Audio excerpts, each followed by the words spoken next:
In this lecture, I will give you instructions to install Postman. Postman is a RESTful client or much more than that, but we are going to use it throughout the course to test our microservices RESTful API. To install Postman, launch your web browser and search for Postman. Enter Postman and click on the very first link which says Postman, a complete API development environment. It is a API development environment, but we will be using it only for testing our microservices.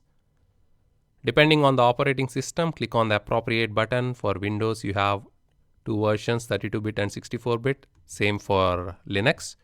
For Mac, it will be a DMG file. For Windows, it will be a exe. Once downloaded and installed, to launch Postman, click on the icon which is similar to this here in orange. Click on it